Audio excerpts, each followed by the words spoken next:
then we get to England's group in Group G, where we have England followed by Belgium, Tunisia, and Panama.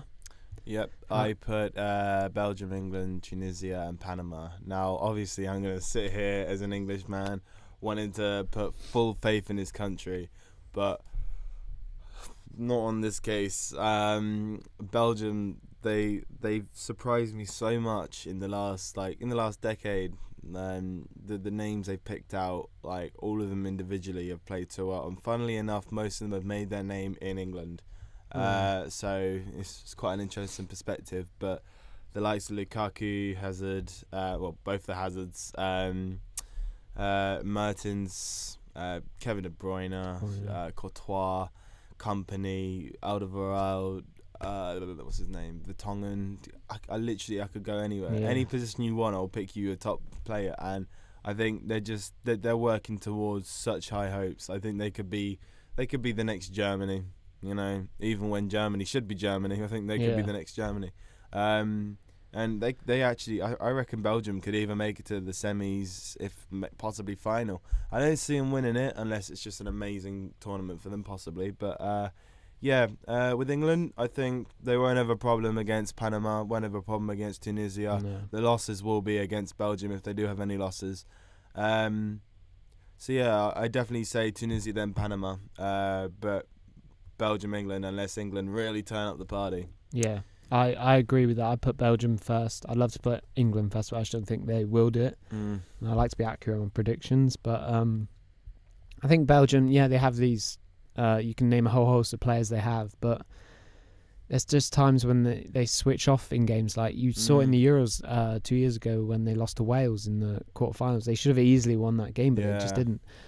But then again, you look at the games before they had that, they were beating teams 4-1 in the knockout stage of the Euros, and you thought, Belgium are going to do it this year, but then they just fell at not even the last hurdle, it was the third hurdle. I think you are like on the money there with switching on and off. I think when you're a team that has you have the capability, you've got the players, you've got the coaches, you've got it all. The one thing you definitely need to have in that moment is the energy, the effort, the motivation to move the ball forward and to score them goals. And it's sad to see when you've got such a world-class team just shut off and be completely shattered, like Brazil were 7-1, Germany, and then you got 5-1 from Holland and Spain. Those two games are just pure examples of you can be the best team in the world, but if you ain't if you're not switched on the day, you can just fall to pieces. And that has been an example of England's like rise to fame and their shush, Yeah. I don't know what that was, but yeah, because you can look at England in the past and say 2006 and run through the squad. You got Gerrard, Lampard, Rooney.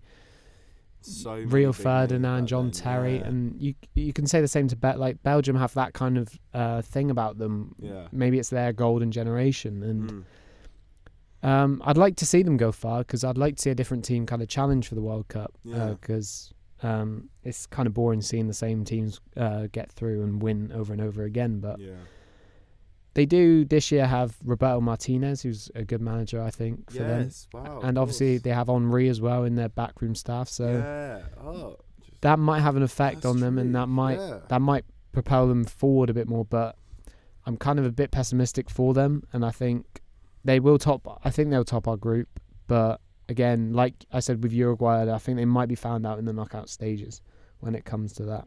And obviously, I had Tunisia and Panama as well in that order. I think Tunisia might just edge Panama because Panama, obviously, it's their first World Cup as well.